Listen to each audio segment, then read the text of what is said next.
Do you snore? Do you suffer from blocked airways, especially in your nasal cavity? Have you had your nose broken like me and you've got like a deviated septum? BREATHEEZE nasal strips have changed the game for me. They literally go over your nose when you sleep or when you exercise. They dilate your nasal passages so you can actually get the amount of oxygen that your body requires. It changes the game. You don't mouth breathe while you sleep. And the no snoring thing is a huge one. It definitely reduces or just completely removes that. So scroll down into this episode's show notes, click on BREATHEEZE, and you'll get a 15% discount. You'll be supporting the show and you'll be breathing better. We will be here forever. Do you understand? Forever. Hey, it's Shan here. This week I have something a little left field for you. I catch up with past life regression therapist and hypnotherapist Hollie Booth. I was personally interested in learning more about these practices and gaining a deeper understanding. Hollie breaks it right down for us and shares what's involved and the potential benefits. Aside from that, she's just lots of fun. We had a great conversation, so sit back, relax, and enjoy, everybody. Cheers. Stars of the neon belong to a culture destined to rock for eons. Time doesn't exist. Shut those cataracts, capture the virtualist. Now, let's get back to what makes things seem forever, whether it's unseen, unheard, or it's 16 again. Not a bother. Fill this old man with a killer. It's like I was in the sauna yesterday. It was a packed sauna, but some dude had to lay down in the sauna. And he took up like 3 spots, and then more people are coming in, and they're standing up in the sauna. I'm looking at the guy going, like, you can't sit up. No, I hate people who are inconsiderate. I try so hard to let it go and, see love in them, like you mentioned, but I'm just like, fuck you. I get so angry. Do you consider yourself a considerate person? Yes. Like, you make a conscious effort? Yeah. Yeah, I think I do. I'm ultra aware. Are you? Are you scared of offending people?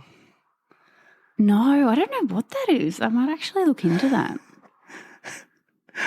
That's really interesting, isn't it? Because I know for me, I'm considerate. And I used to be one of those people who, I'm sorry. I say sorry all the time for stuff that didn't need to be. Yeah. Because saying sorry to someone's like serious. But I'll be like, you bump into them on a busy train. Oh, sorry. It's like, it should be excuse me. I had a guy doing that the other night at the Prodigy concert. Oh, how was that? It was epic. It was wild. And he was standing behind me, this adorable British guy. He was just having the time of his life. Like, he was probably like 60. And he just goes, sorry. Like, and I was like, mate, it's the Prodigy. You're going to bump into each other. Like sweat all over me. Were they the same without Keith Richards? Oh, Keith Flint. Keith Richards and the Prodigy would be really interesting. This is Rolling Stones. I can't believe I said that. Sorry.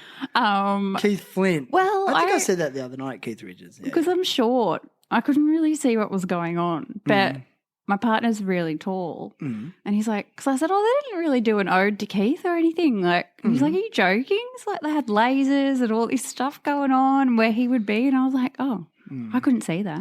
Was it just full of like middle-aged people with mental health problems from all the drugs they took in the 90s? Maybe, because we got there and we're like, everyone's old.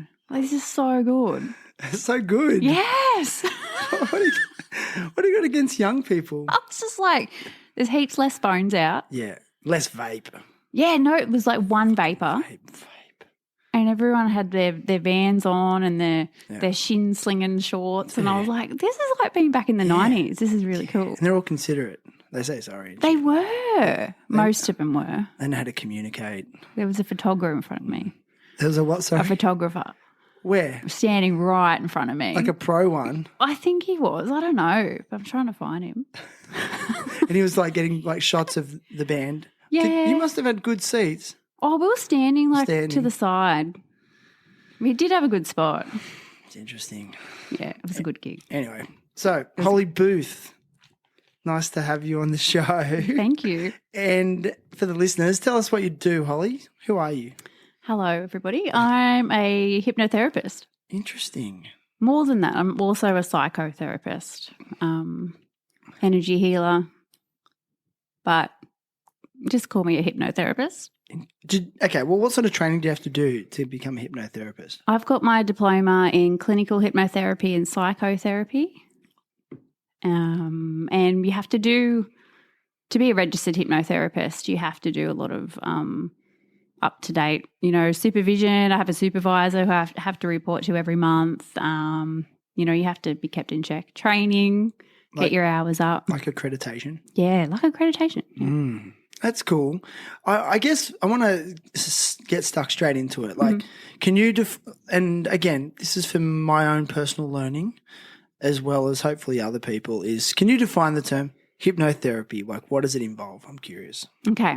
So hypnotherapy, basically it's a way of working with the subconscious mind to help make people make positive changes.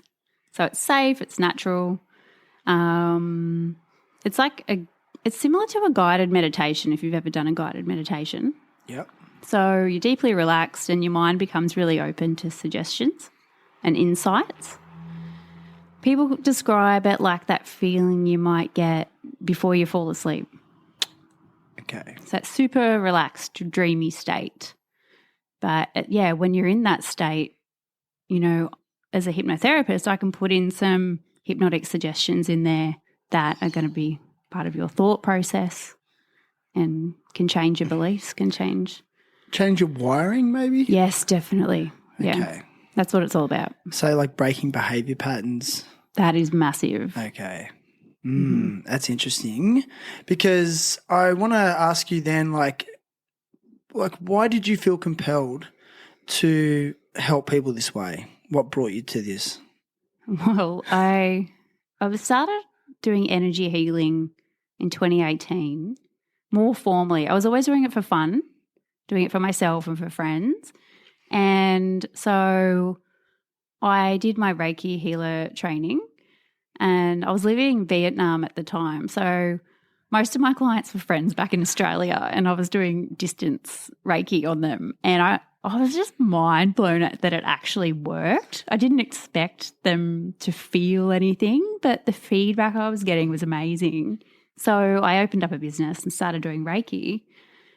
But yes, I was helping people by shifting that energy, like negative energy. Sometimes I wasn't even sure what it was or they weren't even sure what it was, but we'd move it and they'd feel better. So permanently? Or was for some, okay. For some it was a work in progress, like layer by layer. Some people said, okay, I'll never have to come back. I'm good. Some people came back regularly, every few months just for a checkup, energy cleanse.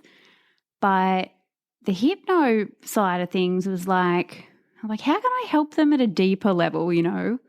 I'm uncovering all this stuff, but how am I going to help them get to the next level? There's a lot more to it than just moving the energy. I want to know where it came from. So you get them into like somewhat of a trance-like state. Mm-hmm. And then you said you will then insert suggestions for change, correct? Like how do you get them into that state initially? Well, similar to a guided meditation. So first of all, there's a lot of chatting, getting to know each other the first session. Generally like to meet for 90 minutes just to get to know my client and all about them, where they've come from, their story. And by the end of that session, I have an idea about where to go, what their processing style is. For example, they might be kinesthetic, so they respond to feelings. Some people respond to smells. There's all different things. Some people are self-talkers. Right. What do you mean self-talk? Like they talk to themselves. Do you ever talk to yourself in your head? Oh, for sure. If I'm home alone and I'm pissed off with someone, I'll walk around the house having conversations with myself about what I would say to them if I seen them. Well, you'd probably be good at. Is that weird? No, it's really really common. Is it? And I find it one of the easiest types to work with because you can, you're generally pretty good at repeating what I'm saying in your head to yourself. Sounds like madman shit.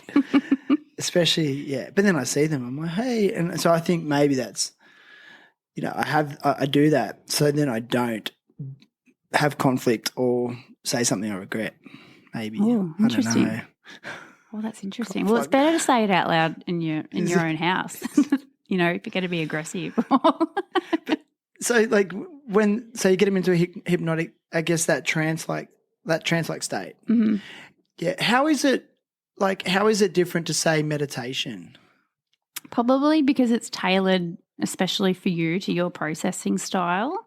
So it's designed to help you relax in that specific way. People say, oh, I did weight loss hypnotherapy on YouTube or something and, you know, it didn't work. I'm like, well, they're great, but they're general. Oh, okay. You know, you need it okay. specifically for your processing style. Everyone's different. Mm.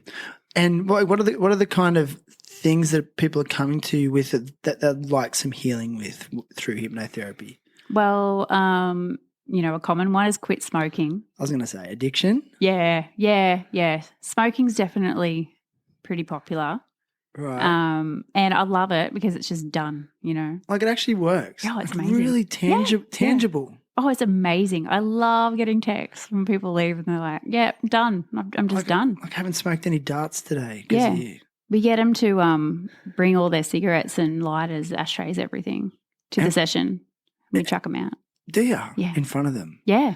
Does anyone ever like just get stressed about that? Some people have tried to hide them. And I'm like, are you sure that's it? Shit.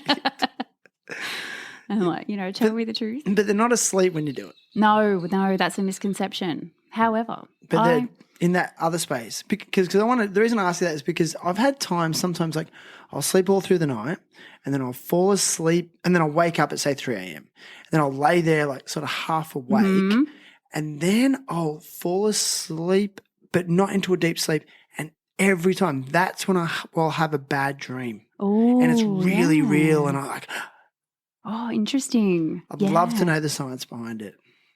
Are you aware of what you're dreaming? Yeah, and they're often the most vivid and scary. Oh, wow. Write them down. Okay. In the I've heard morning. that you should do that. Oh, it's so interesting to dream journal. Do you believe that people can learn from their dreams? Oh, for sure. Okay.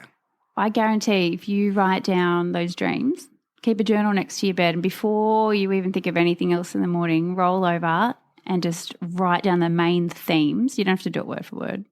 And the main emotion that was there in your dream. Read back on it in a few weeks or a few months and it's going to make sense. Okay. Yeah, there's answers in those dreams. I'm starting to believe it more and more. But then there's sometimes like the dreams will be telling me things that maybe are uncomfortable or I don't want to hear, so I ignore it. So that's interesting. Yeah. How would you psychoanalyze that? Oh, we'd have to definitely delve into that and why you're not ready. Oh, okay. Yeah, why you're not ready. That's a gentle approach. Yeah. You could have called me out and said you're just running from some shit. Yeah, well, you could be. But you're like, are you? maybe you're not ready. It's like, yeah, cool. You might not be ready. Yeah, I'm not fucking ready. I've had this happen in a couple of sessions where we're working with the subconscious mind, and, you know, we've always got to ask the subconscious mind for permission. Not always, but just when we're doing certain techniques. Okay. And sometimes it says no.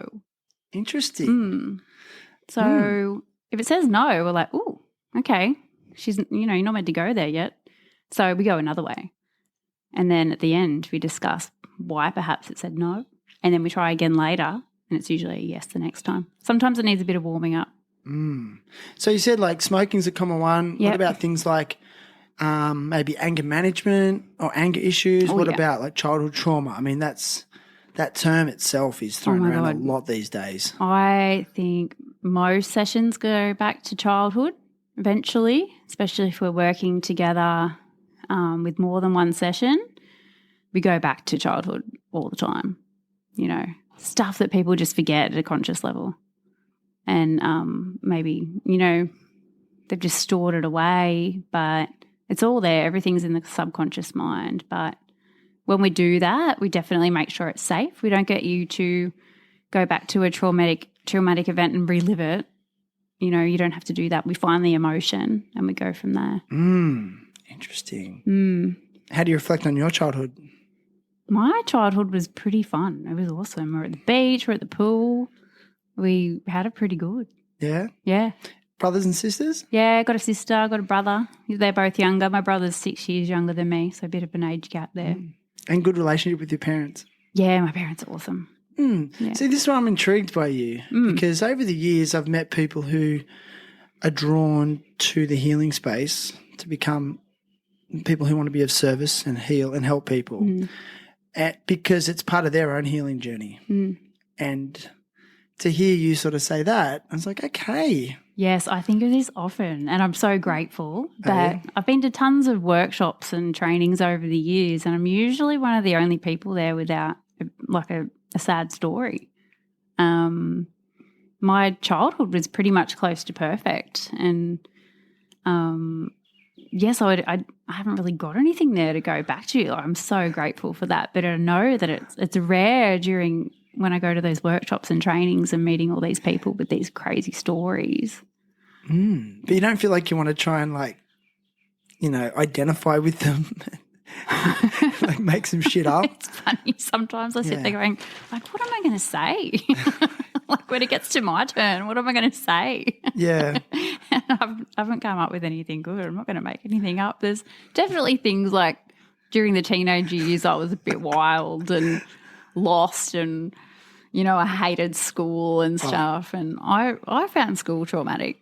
See, I'm starting to think that's actually like the most appropriate response to being in the system. I'm sorry. I know it's controversial to say as a teacher because I think that a lot of the people I've spoken to over the years, and every time I ask them about school, the main response is that it was a traumatic time. It was a difficult time. And I guess after hearing that numerous times, I would just feel that particular format may not be the best for a lot of people. Oh, yeah. And there's a lot of schools popping up. Did I dig myself out of that hole? You've got to be careful, don't you? But there are a lot of alternative schools popping up at the moment, which I think is amazing. And, homeschooling has taken off. Has it? Yeah. Why do you think that's like? You think that's a product of COVID? I think COVID is probably to thank for that. Yeah. And homeschooling, I'm not talking about like parents sitting at home with their kid and doing, there's groups and it's still social. There's communities out there where you can go and be social and learn. You're not just at home. You can even send your kids off to day programs. My friend does it, and they've got a community of homeschoolers, and so all the parents they'll take turns. Love that. They'll take five or six kids. There's like 6 or 7 of them, maybe, I think, and then they're going to so and so's for maths today, and then so and so's for English today, and really, they only do a few hours a day because when you think about the current structures and systems, it's a lot of downtime at schools. It's okay, recess and playground break, and that's very social, and then there's free time and things like that. So then, yeah. Well, think back to COVID as the schooling. Would they say 3 hours a day is all you had to do? But kids are in school for 6 hours. Yeah, goes to show, doesn't it? But yeah. Yeah, I mean, I know you're a teacher as well. I'm also a primary school teacher, yeah. Yeah, I mean, do you find a lot of satisfaction working with young people? I do. I can see there's definitely kids that I come across all the time that aren't suited to the schooling system. And I wish I could just, take them down the beach and learn down there or take them outside. I think the overriding concern I'm starting to have with it is that those young people are starting to think that that whole notion of like, I'm dumb. Yes. Just because they're not functioning in that system, and that hurts me. And my response to those kids, like they'll say, oh, I'm dumb. I'm like, listen, there's 7 different types of intelligence, and they'll explain it to them, which one. And they go, oh, yeah, like I'm bodily kinesthetic. Yes. I'm like, right. See, that's an intelligence. That's where your intelligence lies. So move towards that. Love that. Don't you do that? I'm going to use that. But it's like because they're not functioning in that way, they're like, they feel dumb and they're graded. So that challenges me at a moral level. I think teachers individually are trying to make a change. It's just the whole system. Exactly. And I've met I'm sure you have some phenomenal teachers. Oh, yeah. Passionate. Yeah, amazing. Some of the teachers I work with are just out of this world that you'd be just stoked to have them as your teacher. Do you feel like you're getting pulled more into the hypno and psychotherapy space though? At the moment, it goes in ebbs and flows. Sometimes I'm doing more hypno and stuff. At the moment, it's probably 50-50, but I see a lot of kids in my business. I do hypno with kids, and it's actually because I already knew heaps of families, so they just naturally started bringing their kids to me. And when I was at school, I was always, when I was teaching, I'd connect with those kids with the problems and the rough backgrounds and stuff, and I'd just do anything I could to give them a good time and have a nice day and, have 6 hours where they can just, forget about what's going on at home. But I wanted to go further, and I find I can do that now, obviously not with everybody. Their parents have got to give permission and bring them to me. But I love that parents bring their children. They're so open-minded, to give this a try. Are they? Yeah. They're not like, this is stupid, or they're not like him, because, kids can be quite. Sometimes I find when both parents come, there's usually a skeptical one. Okay. But I find that really fun. And by the end of it, they're like, whoa, this is really cool. You get them on board. Yeah. That's cool. Yeah, they sit there and watch if they want to. But, I see a ton of kids with bedwetting. Okay, because that was going to be my next question. Are they bringing, what are some of the issues that the children are brought to you for, without going into too much specifics? But bedwetting seems to be a common one at the moment. I feel like most families that are reaching out at the moment, it's about bedwetting. Okay. Yeah, and it depends on the child. You got to find out where it's coming from. Why are they doing it? Is it linked to trauma or psychological issues? Sometimes, yeah. Or is it more of just like a physiological issue, like it depends on the their child. central nervous system's not working with the brain properly or something? It can just be developmental. They're just a bit late. Okay. There could be a kid who's going through a big change at home, and that's when it happens. They don't feel safe. Ah. Yeah, that's a big one. Sometimes there's a fear there. Sometimes they just want to be, they just want to be recognised by their parents. They just want to be loved. They want to be in their bed. They're still only little. They just need that extra love and to feel safe. And I think coming to hypnotherapy it gives the kid a bit of power back too, because, you make them realise that they've got the power to control it. Has it taught you and given you ideas for your approach to parenthood? Oh, for sure. Has it? Yeah. I do little relaxations. My son's only 3. Okay. So, we haven't hit many things just yet apart from the craziness of a toddler.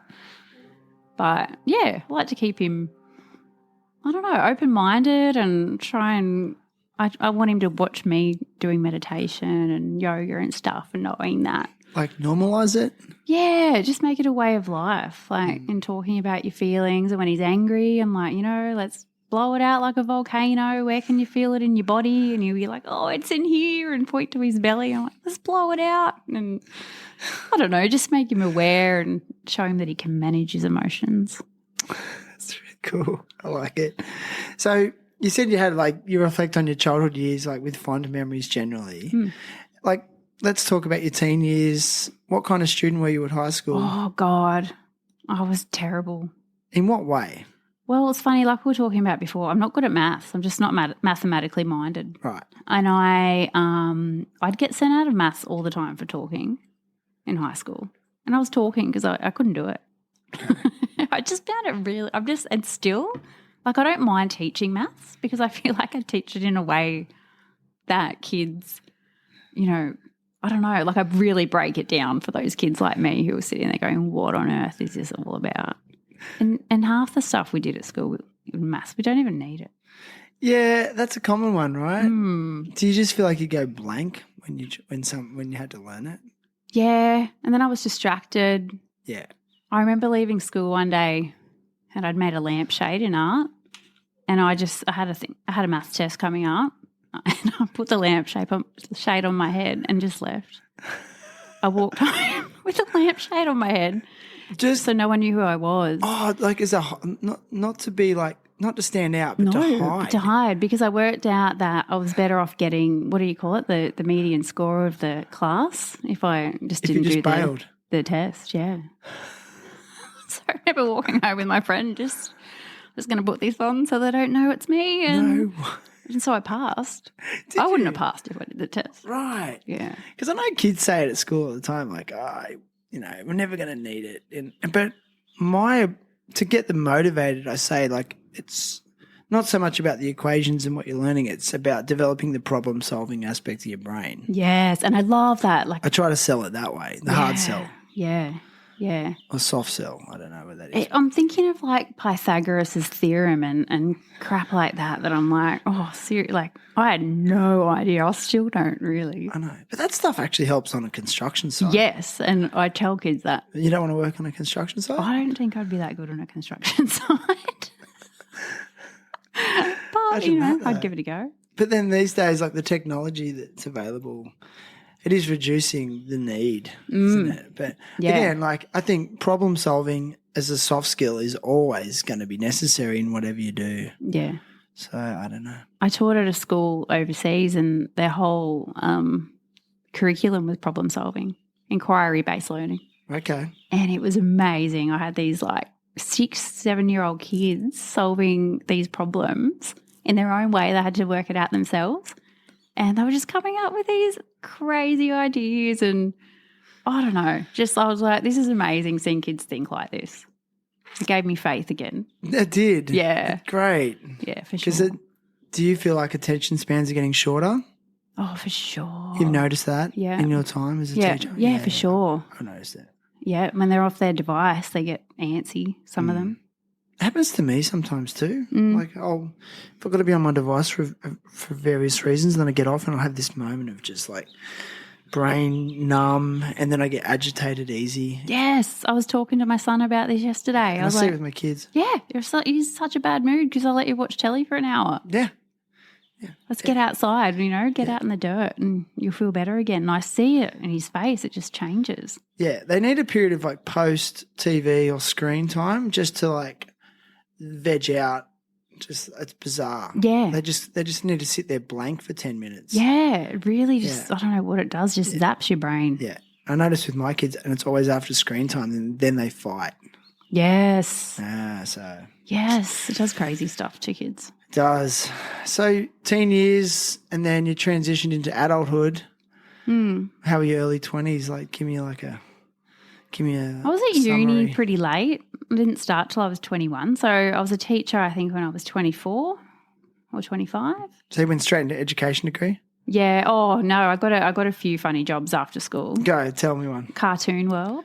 What do you mean? So what is that? A shop? It was a shop that sold like South Park figurines and Star Wars stuff and shirts and all that. It was pretty funny. I'd just sit there and do crosswords all day. It was awesome. I get That's Life magazine. Oh, yeah? Go in all the comps. I just sat there all day. Excellent. It was amazing.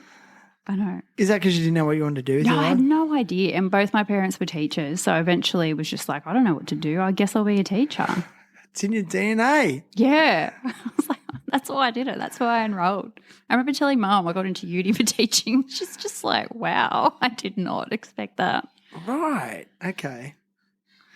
And then after I did that, my first job was in England. I just took off and went to London and was teaching there, and it was wild. So when did the desire to travel sort of start to burn inside you? I'd had a few overseas trips, in my early 20s and stuff, just like Bali and all the normal ones, Hawaii and stuff. And then heaps of my friends from uni were like, we're moving to England, we're going to be teachers. And I was like, okay, I guess I'll come as well. I wasn't even that keen. I was just like, okay, moved there, and it was just this crazy journey for a year. And then crazy and like just partying. And I remember calling in sick from Oktoberfest in Germany and, just use it as an excuse to see the world. I didn't really know what I was doing. And my school was like a Harry Potter type school, it was heaps scary, and I had a really scary headmistress. She's since fired. She was in the paper. Oh, right. Yeah. Okay. It's pretty interesting. Just just did some bad stuff. Oh, yeah, she did. I knew it. I could Do you know see what it. you can tell? I was Like, terrified. Tell of us her. what she did. Like, She was hiding abused. money. I think she was like that sort not of thing. employing people. She was sending money. Oh, okay. What are those islands where Extortion. people send their money to? She extorted money. Yeah. Oh, And they that is caught her. bad. Because I was kind of alluding to, like, did she have an affair with a student? Oh, no, nothing like that. No. That's dark. She was a terrifying woman, though. I'm still scared of her. Head mistress, like, even the term's scary. Yeah. And like if I needed to talk to her, I'd be sitting outside and she'd see me there and she'd still let me sit there for an hour. Okay. Yeah. She was. And she knew you were there? Yeah. That's a power trip. Yeah. She was a power tripper. Do you consider yourself a spiritual person? Yes. You do? Oh, yeah. Define your version of spirituality then. Oh, God, that's really tricky. I guess being open to practices and ideas and keeping an open mind, knowing that there is more out there. So you believe in another realm? Oh, for sure. For sure. Okay. I think even as a kid, I could feel like there was more out there. I just didn't know what. I didn't know had the words for it. I just wanted to know more. Okay. I had this thirst just to.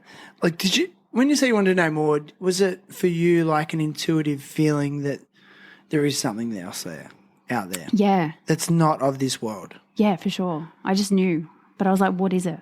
And I'd think about it and it would do my head in. I couldn't answer those questions as a child, and still even as an adult it's hard. But being in a Catholic family as well, I wasn't open to, those open-minded ideas. I had these set of rules around religion that I was bound to, going to Catholic schools and stuff like that. Okay.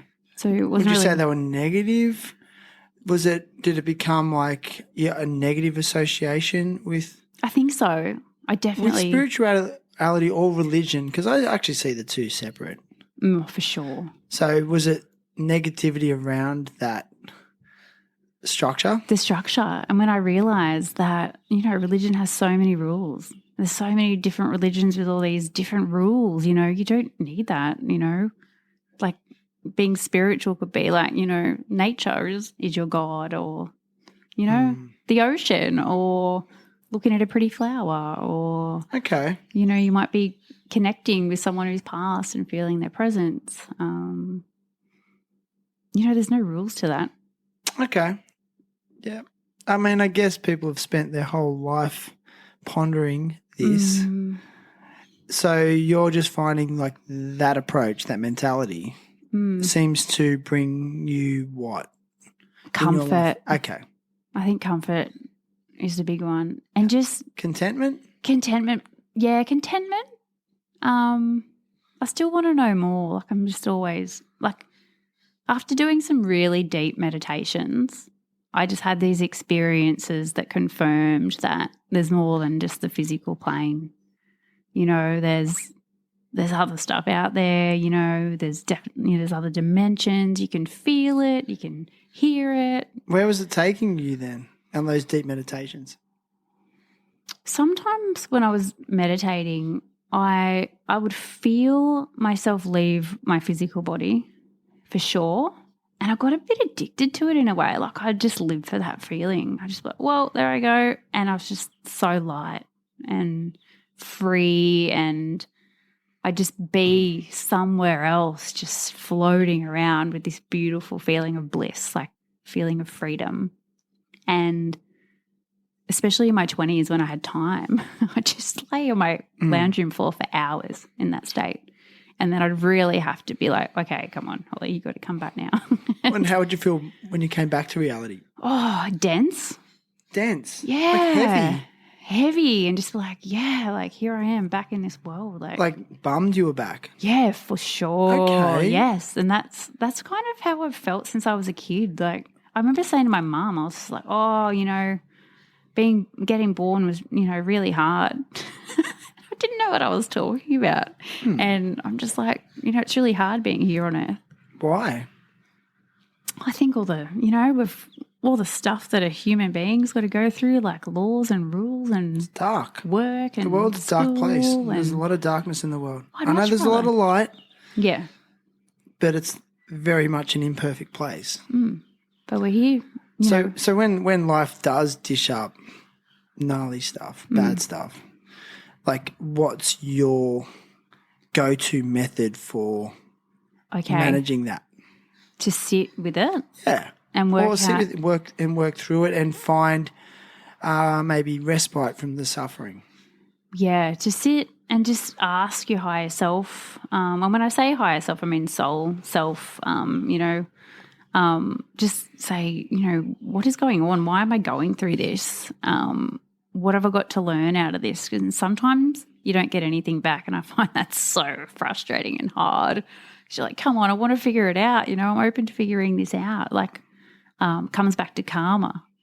And, clearing that karmic debt that we have in this lifetime so that we don't have to repeat it next lifetime. Okay, karmic debt. So a debt means we owe something. Yeah, like a lesson perhaps that you've got to learn in this lifetime, kind of like to progress to the next level, I guess. The next level of life? Well, perhaps the next level of enlightenment. If you've done something shitty in a past life, and you've come back again to repair that, you've got this chance, you've got this whole long life to find out what that was and repair it. And that's what past life regression is amazing for that. Which was actually like what I'm kind of like leading to slowly. I know you said you do work in like with people on past life regression. So Yeah. let's educate. Well, what does that mean? Doing a past life regression, it's like going back on a journey through time to places that you're not conscious of in this lifetime. You just start off by, floating along your timeline, and then usually we do a past life regression for a reason, not just for fun. Though I do them just for people who are curious. But we might say, okay, where did this fear of flying come from? And we go back to that initial event, and sometimes it's when you're a child, but often it's before that in a different lifetime. Okay. So you do that while you get them into a hypnotic state? Yes. Yeah. Hypnotic trance, like relaxed state, just like you are in a normal hypnotherapy session. We need you in a state where you can still speak, because I want to hear what's going on. So you'll be telling me what's going on, what you're experiencing. Okay. They're going to another life. Yeah. So give us I guess I'm going to ask you, give us some specific examples of how going back into past lives, as you say, can have a positive impact on someone, on the individual. Okay. So you mentioned something about flying just then. Yeah. Fear of heights or something. I can tell you about my fear of heights. So one of my very first past life regressions that I went through myself, this one was actually in a training, actually. I'd done them myself on my lounge room floor. I created my own audios and listened to them and took myself through it, which I wouldn't recommend doing. Please don't do that. Do it with someone who's registered and knows what they're doing. Yeah. And I went back to this lifetime where I was a child, and I was playing near a cliff with a wooden wheel, and I was rolling it and just carrying on and playing and having a good time. And I was totally unaware that my dad, which was not my dad in this life, he was calling out to me saying, "Oh, come back, you should be close to the edge," and I've gone over the edge. So I've just gone, I experienced myself dying in that lifetime. And that sounds traumatic. It sucked the life out of me. I just went, oh, but I was still kind of there. And then I kind of watched it again from above.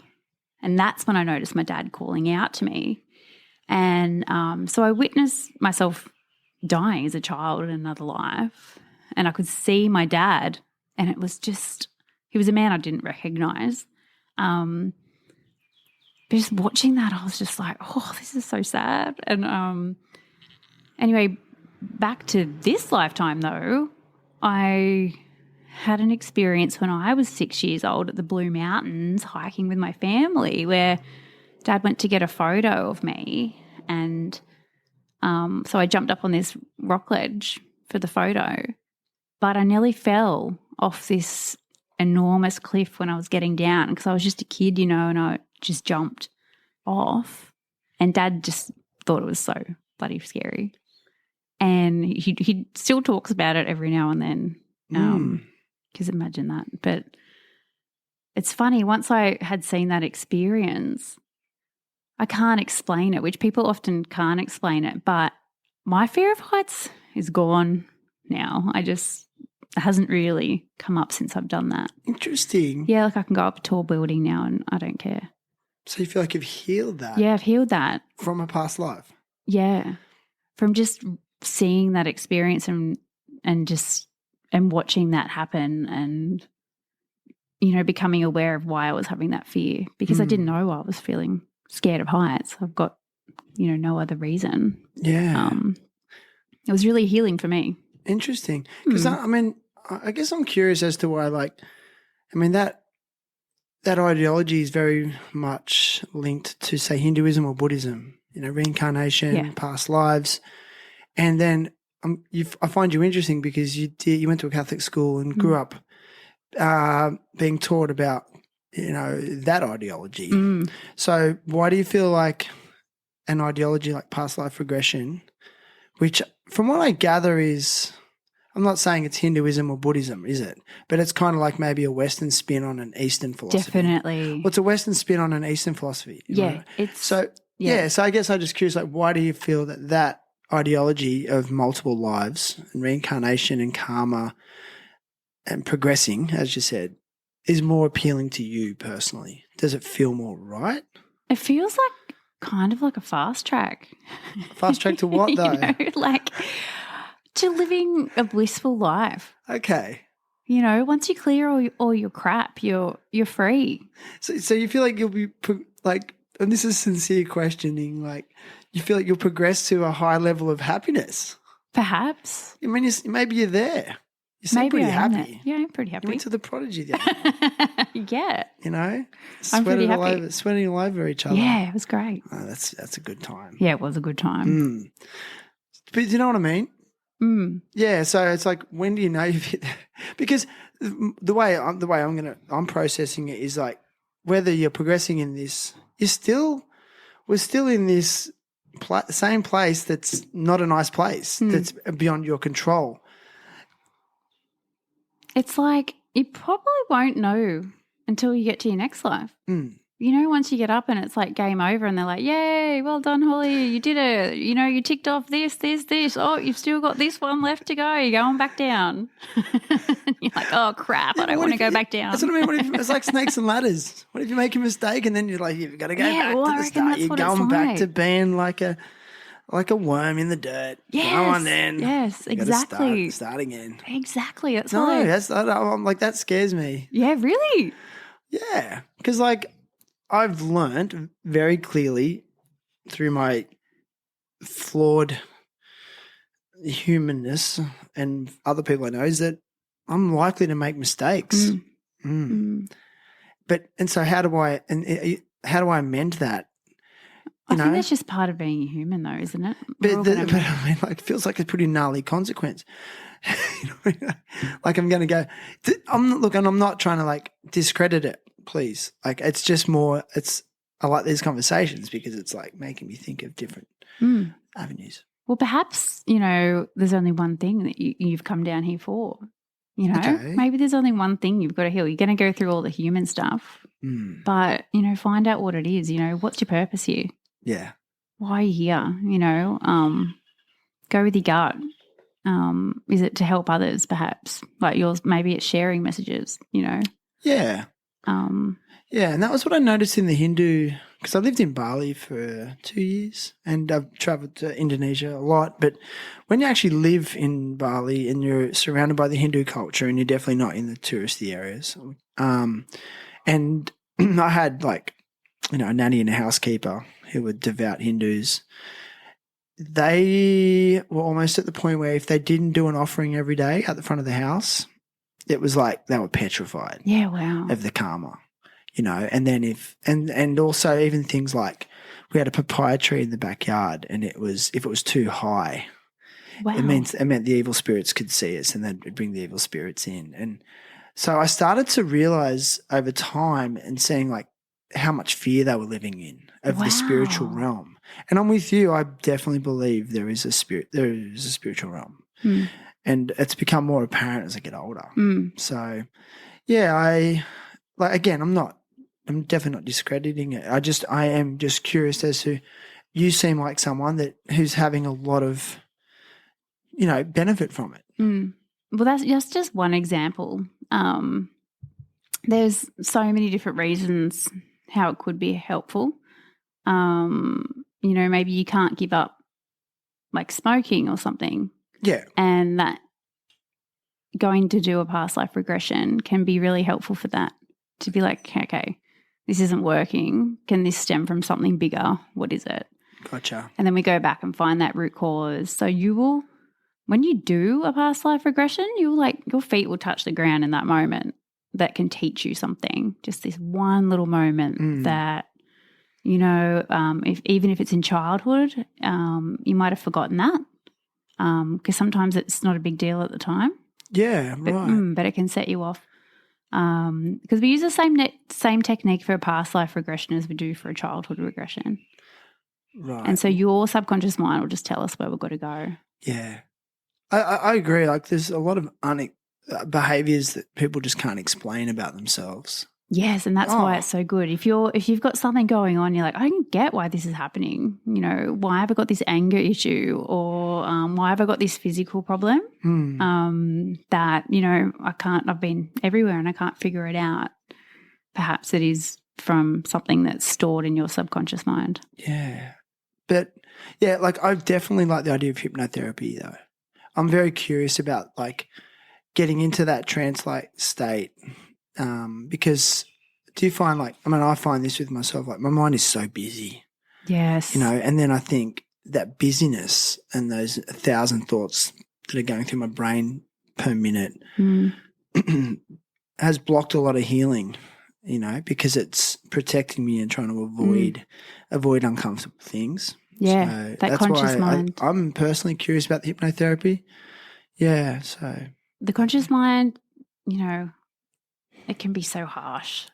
And even when you do hypnotherapy, I have this conversation, a lot of people say, but I was thinking about what I was going to have for dinner. Is it still going to work? We can't turn your conscious mind off. It's just going to be there. It's more about learning to be in control of it. And when it comes in, just allow it to come in, but then allow it to let go. Thoughts can come in, but you just got to let them go. And I think doing hypnotherapy regularly really teaches you how to be more in control of the conscious mind as well, if that makes sense. Okay. Because you're letting go more. You're getting used to being in that space where you can make those changes that you want to. Remember, Eckhart Tolle? Yeah. Did you ever read his book? And it was that concept of, he would do like, what do you call it? Like when you envision that meditation where you would do like visual relaxation. Yep. What do you call that?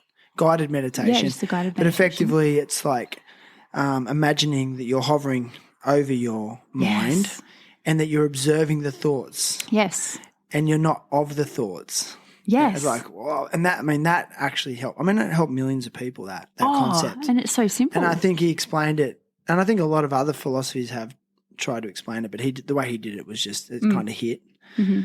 So would you liken it to that? Oh, for sure. And you can be like, oh, there I am, feeling angry. There I am feeling sad. Yeah. And next thing you know, you're amused by these things. Yeah. You can be laughing at yourself. Going, oh, my God, she's at it again. Yeah. And that's where I think maybe the rewiring occurs, because then that becomes your default. Yes. And that's what you want. Hypnotherapy helps you get to that default point for sure. Just the resetting of your belief systems, the restructuring of the brain.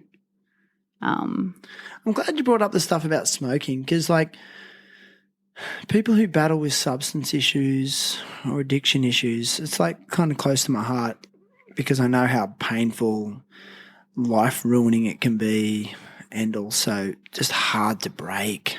Yeah. So Yeah, usually on their last resort. Are you? Yeah. After like they've been to things like rehab and stuff? Yes. Yeah. Well, I shouldn't say not always last resort. Some people come and say, look, I did hypnotherapy 20 years ago for something and I really liked it. I responded really well. I need to do it now to stop smoking. That's pretty common. Some people they're just like, I can't afford it anymore. You know, I can't afford cigarettes anymore. And that's a huge one. Financial problems. Might be the best thing the government's ever done in this country. Tax the crap out of cigarettes and alcohol. People just find a way though. They do, hey? They do. But I love it when people flick me a text the week after and I haven't had a cigarette. You know, and it's just amazing. When people engage or take psychedelics, is that substance producing a similar effect? People say it can because healing with psychedelics, you know, you're opening up to another consciousness, which is pretty much what you're doing with hypnotherapy as well. So, you know, the healing through the psychedelics could be done in a similar way where you're in that space so you can put in those suggestions that you would do with hypnotherapy. Right. Or why not do a hypnotherapy on psychedelics? Yeah. I'm probably not allowed to say that. Well, no, no, I've had a psychologist on here who is one of the first to be involved in legalised psychedelic assisted therapy in Australia because you know it's legal now. Yeah. We were with the MDMA. first, weren't we? Yeah. Which is really interesting considering how conservative we are as a country. That we were the first to legalise MDMA for psychedelic. They put it under psychedelic assisted therapy, like MDMA and psilocybin. Yeah. It's heavily regulated though, and it's expensive. But it's some might say that. Well, he even said it. It's like maybe a step in the right direction. Yeah. But again, it has to be guided, planned. It's something that needs to be premeditated and organised as opposed to going to drop a tap of acid at the Prodigy concert, But there's no judgment if you did that. That would be very healing, wouldn't it? Yeah. So, but another question is you're talking about Reiki. I've never actually understood Reiki. I know it's like energy centers. Yeah. Yeah. So Reiki is a really nice, gentle energy healing modality originating from Japan. And it's done with light touch or hands just above the body. And basically the Reiki healer is moving the energy around and you can feel the blocks in somebody. You get to this point where you might feel like a dense spot, like a feeling like there's a brick in their stomach, for example. And you're like, okay, that's where there's a problem. And you can move the energy around using your hands. Oh, wow. To the point where it just changes, it just shifts and you're like, okay, that feeling's not there anymore. We're done. So we go to the next spot and work on that. And I've had clients do really weird things when they're getting Reiki done as well. Like sometimes they burp. That's been the funniest one. Like having a physical response. Yeah, physical response. I've had people run to the toilet. And, luckily there's a bathroom in the room. Yeah. Run to the toilet. But, the burping happened really early on with a friend and I was doing distance Reiki with her and she's like, I'm so sorry, I can't concentrate. I keep burping. And then we did it again and it happened, a few weeks later and it happened again. So we're like, oh, this is really interesting. This is you burping out that energy. Burping it. Super weird. Because, with my really basic understanding is I know that the energy centers are where there's nerve bundles. So I hear about the sacral chakra, but that's at the base of the spine too. And there's a big, I've seen a spinal cord. When I was at uni, I did anatomy. We looked at cadavers and it was, you see the bundle of nerves in the sacrum. Yes, nice. So I can see a link there. And then I know there's one in the heart, which is full of nerves and blood. What else is there? The belly, the intestines. You've got your 7 chakras. So you've got your root, your sacral, then your solar plexus. That's effectively where you, located where your intestines are? Yeah, just above the belly button. Okay. And then you've got your heart, your throat, and then your third eye and your crown on the top. Right. So Reiki works with the chakras for sure. And sometimes I still work with chakras, especially in the beginning of a hypnotherapy session, part of the relaxation. Some people like that. Okay. They want a bit of a 2-for-1, like an energy healing along with the hypnotherapy. And it just gets them into that place where, they're opened up, energetically. And so it's kind of easier to do the work. When you say you're often the last resort, are you saying last resort as in they've also been to psychologists? Yes. Or do they do that work in conjunction with a psychologist or a psychiatrist or medication? Well, a lot of people have the mental health plan that they get from their GP and they go and do their 5 free sessions or whatever with a psychologist. And a lot of them, I'm not dissing all psychologists because there's some really good ones out there, but they will come and say, my psychologist left after the second session. I had to tell my story again. I just didn't get anywhere with that. I'm frustrated with the system and I just want to. System. Yeah, and I get that all the time, especially from parents actually with their children, because that must be even more, hard when you're a parent, seeing your kid go through that and not get anywhere. And with hypnotherapy, you don't need to tell your story. Okay. Some people like to, and especially with the past life stuff, that involves more talking and stuff like that. But you don't have to go back through the events, which I think is awesome for those people who are tired of going to psychologists. Going back to the chronology of your life a little bit. So you said you had your little stint overseas for 4 years or so, came back, became a teacher. When was it that you decided to start learning, practicing these things? Well, so I did my first stint overseas formally. Away. Then I came back and got my permanent teaching job here in Australia, where I, was probably there for 5 years. And during that time, I was more playing around with stuff like oracle cards, and I found them a really big comfort. So if you're going through something hard, I'd sit down with my oracle cards. So have you ever seen them?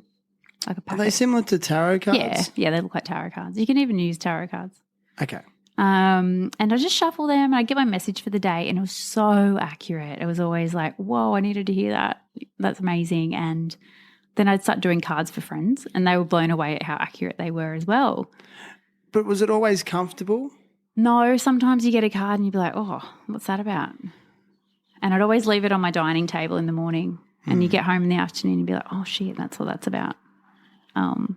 I've got to look into that, or I might have to work on that. So it wasn't always just lovey-dovey, it was, some of it was confronting. Like you're going to meet a tall, dark, handsome man today. Yeah. It wasn't always maybe that. A medium-sized bald guy with a beard today. But they're always Does it ever say that specifically? No, I could probably make a deck that would say stuff like that. That could be quite fun. Some people say he looks like Kelly Slater. You do look a bit like Kelly Slater. You do. I love that. Just because I'm bald, man, come on. He's a legend, though. I know he is. He is. I reckon. He's just become a dad. Has he? It's funny, going off on a complete tangent. I've followed his career for, everyone, for 25 years or whatever. He cried in an interview the other day at the Pipe Masters over nothing. He started crying. Oh. And he really loosely alluded to the birth of his child. Yeah, right. And just starts crying. I was like, having these kids, they changed your trajectory. And you could tell he didn't even give a shit about the comp. Yeah, right. He just wanted to be home with his kid. Oh, nice. It's Go just Kelly. yeah. I pinched him on the butt once, by the way. Did ya? At Newcastle Beach. Oh, as a teenager. far out. Can you be any more cliche? Well, I looked up and my dad was there. I was Devo. Did you do it in front of your dad? Whopped school, went in there to surface, pinched Kelly Slater on the butt, and then there's my dad. You treated him like a full-on object. I know, yeah, but it was the 90s, That's good. It's different. Did he know you did it? Probably not. Were you hoping, I think a few people did. Were you hoping something was going to come out I don't of it? know what I was thinking. I don't know. Just how stupid. Hollie Slater. Yeah, I know. What could have been? Well, say he was your type. Oh, just everyone asking. loved him back then. He was good looking with hair or bald, Kelly. He was bald back then, wasn't he? He's been bald forever. Yeah, he's been bald he forever. Was born I'm bald. pretty sure. He never grew hair. Oh, I remember. I had a poster of him. I think he had hair, but I just remember him as bald. I know. I'm so sick of people saying goat. Yeah. and calling everyone a goat. Yeah. But he's a fucking goat. No, he is. I goat. almost said that. I've actually never said goat out loud before. I think with Kelly, he is the goat. There's no doubt. But he actually looks like a goat. Yeah. You know what I mean? Like, And he's he's the shape of his goofy-footed. face. No, he's not goofy footed. No. I thought he was goofy Oh, footed. man. Are you sure? Everyone knows that natural footers surf better than goofy footers. I'm goofy footed. Everyone. And I thought that we had this special thing. No. Are you goofy footer? Yeah, I am. I'm sorry. Do you know I was actually going to try and hypnotise myself to become natural? Bullshit. Yeah, I haven't done it yet. But true story, in Indonesia, especially in Bali, where there's like they've got the best left-handers in the world. Okay. Like all the local kids, the elders make them and teach them to surf goofy. Yeah, right. So they're on their forehand. And they can actually teach And they all that. do it. Yeah, 'Cause yeah. they say, everyone says, well, you can't. It's just you get what you get. You're sponges. Yeah, you get what you get. See, you get what you get, and you don't get upset. Yeah. See, that's bullshit. We just accept it. We're so freaking complacent and complicit in this country. Yeah, I'm going to become natural footed. That's going to be my Just goal. do it. You can do anything you put your mind to. Next time you see me, I'll be on a wave. I was natural like, holy footed shit! in I the thought barrel. she was goofy. I'm going to do this. It's been on my mind for a while. Yeah, like everybody knows that people that have a natural stance just look better on a surfboard. Oh, yeah. I don't look good on a surfboard. Really? Have you surfed your whole life? God. No, I started when I was 21 and Oh, then... that's late for a beach girl. Yeah, I know, because back then girls just laid on the beach. Like checking out surf dudes? Yes. Did you like the surfer guy? Yeah, we were surfer bums. What did you like about him? It was just the lifestyle, I guess. That's all we knew. We'd just be down at the beach. We had our spot. Around the Newcastle area? Yeah, Dudley Beach. There's a lot of surfer dudes. Yeah. Yeah, well, I didn't know anything else existed back then. Yeah. It's very manly around here, I've noticed. Yeah. Yeah. Like, good. I'm not going to use the term toxic masculinity. That'd be too cliche. Yeah. But it's tough. Got to get out to the I birds. feel like I came up here and I started questioning my masculinity a little bit. Yeah, right. I think it's more in town. Newcastle's kind of like that. You don't get it out where I live. But it's but I reckon, like, because obviously I'm teaching my kids to surf and they don't, like, my daughter's getting into it. My son doesn't want to borrow it, but I just think it is such a healthy lifestyle and I want to give it to my kids. Yeah, for sure. Like, it is. And there's so many girls surfing now. I love that. Yeah. And it's amazing. skateboarding. I was at a big skate comp down in Canberra on the weekend called the Belco Bowl Jam. And, like, the standard of the female skaters is like nothing. And after skateboarding my whole life, I've just never seen the standard so high. Like, something's clicked. Yeah. Yeah. I love seeing little girls at the as good skate as the park. guys. Just like amazing. I know a little 10-year-old girl and she wants to go to the Olympics. And she is, oh my God, she's amazing. I know. Look, it makes sense because, like, when you think about it, like, gymnastics, girls have traditionally always been like better and almost better to watch, more graceful, strong, athletic. And it's like, it's almost like I was thinking almost now that's now translating into some of these action sports, like even snowboarding, they're ripping, surfing, skating. Yeah. And this leads into my next question. Sorry, this is how I build up to questions. Okay, I'm scared. It's a technique. Okay. Like I've hypnotized you into like. That was the deep relaxation. Could you use hypnotherapy to improve performance? Oh, God. Yes. Yes. Okay. Yes. Actually, working with, speaking of women surfers, I'm working with a couple at the moment who have a couple of things that they're a bit scared of that are holding them back. And so I'm just devising this program while working with them to help them release those fears. Okay. Yeah. And like the fear of being seen standing in a goofy stance? not that yet, but I will work on that. Okay. I like one girl was progressing from a bigger board to a smaller board. Yeah. And so we've done a couple of hypno sessions on that to get her confident on the short board.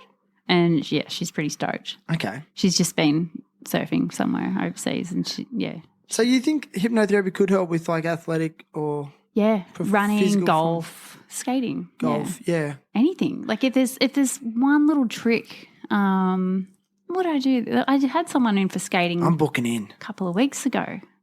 Now I'm not familiar with skating terminology though. Okay. She was trying to she was trying to do a trick. And I was like, what does it involve? Talk me through it. So I had to watch some videos of it and stuff. And I was like, okay, we can do this easy. So she's got an audio that she listens to at home before she goes. Yeah. And like a bit of a pump up, subconscious help before she goes out and tries it. It's funny hearing you say that she's even like looking for these supports. I grew up in the era, I'm not saying it was good, but whoever could party the hardest and then skate the hardest. Yeah, right. Like that was the process. Yeah. And yeah. But now, like I was even down at Belco and one of my friends, his son is an upcoming top skater. And there was a Japanese skater that came over to stay with them so they could compete. Like they're kind of like billeting him or whatever. Oh, cool. But he said it was like really challenging because this kid's like 14, but every night before bed had to like write out his goals for the next day. Yeah, wow. And it's like, that's full on. my goals, like that would never happen. It was like, I'm going to like try and drink more than you tonight. That was my goal. And then I'm going to skate better than you tomorrow while I'm hungover. Yeah. So it's just like, what a shift in the culture. Yeah. And I think like modalities like the hypnotherapy, I think would really work for performance. Yeah. Because like there's that combination of the physical and the psychological to perform. So yeah, I know people who tend to do it for a job, they seem to be the ones that reach out because they're like, okay, I'm slipped with this. I need a bit of help. Yeah. Like a 1%, but Yeah. 2% improvement. And a lot of it's visualization. They just I've got to talk them through themselves doing it, and they're like, oh my God, okay, I remember now. It's fine. It's coming back to me now. Yeah. All the time. It's cool. I'm definitely going to try it out. Yeah, for sure. Have a think about something. Yeah. So you, like you said, you did the formal trading and sort of started your own practice as well as teaching. Oh, yeah. So I just play around for fun while I was teaching for that first 5 years, especially at the staff room. I actually had a really weird – should I say that? I saw Everything's someone. been said on here. Just so I had a bit of a spiritual experience that I didn't expect once at a school where I walked into the staff room and I just saw my colleague and friend, as a skeleton. Like you had a full visual? Full visual, and I stopped in my tracks. Like I stood in the door, nearly fell over, and it scared me. But she had like an aura around her, I guess. But she was a skeleton, like this dead thing. I don't know. It was real freaky. Really freaked me out and really shook me for the day. I was like, yeah, I was really shook. I'm like, did I imagine that? I'm like, no, I didn't. I felt it too hard. I was like, that was really crazy. But sadly that night her partner had passed away. And I was like, okay, that was some kind of a premonition there. And I had this intense urge to help her. Like I would do anything for her. I was cooking for her. I was buying her crystals. I was just like, because I'd seen that, I just felt this, like I just needed to help her. Like I just would do anything for her. Wow. For a while. I was just like, I need to look after her. Okay. And yeah, we have talked about it. It sounds like very intuitive. Yeah, like, if you go back into your early years, like have you always felt this sense of intuition? I have, but I never really knew what to do with it. And it was actually freaky. And so you knew it was there? Yeah. Okay. My dad would bring it up every now and then. He'd be like, he'd say, Hollie's like witchy. She's got this like witchy power. And I'm like, yeah, I can feel that too. Like I don't know, I could feel things that the other people were feeling, for example.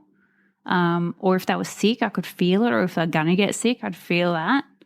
And so having these little premonitions all the time.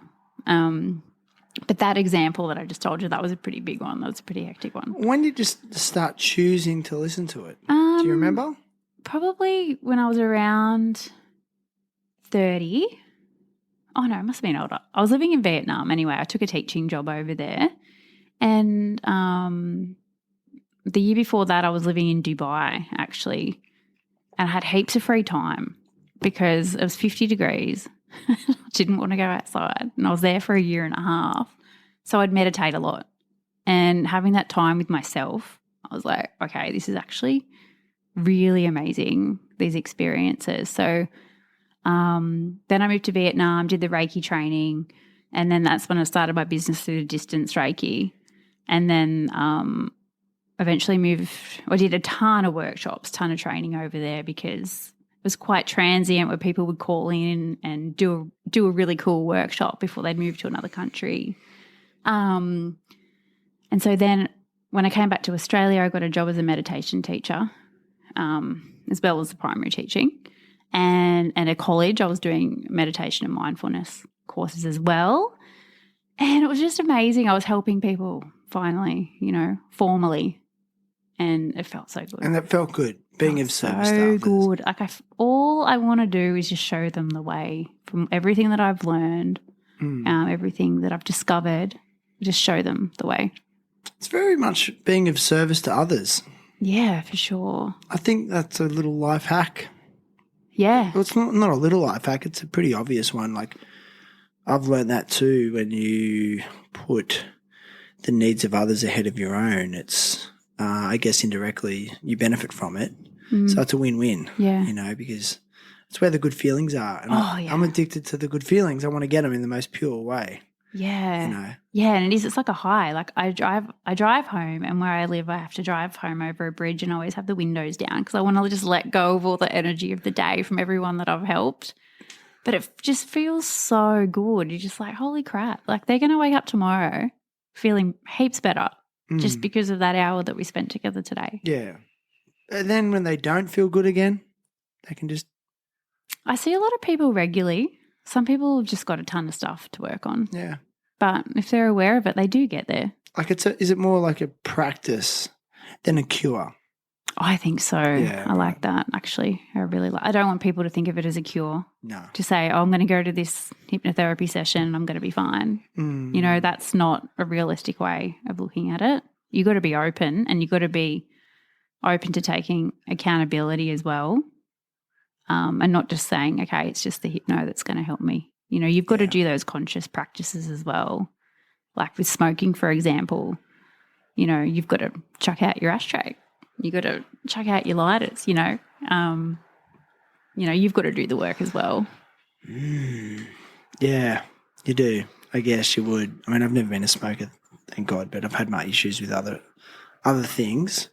And I think the biggest takeaway for me was that when I tried to change things on my own self-will, I could only get so far. Like self-will, I mean, I've got a strong will, but it was like the compulsion to engage in negative behaviours or harmful behaviours was just stronger than my will, as much as I didn't want to do it.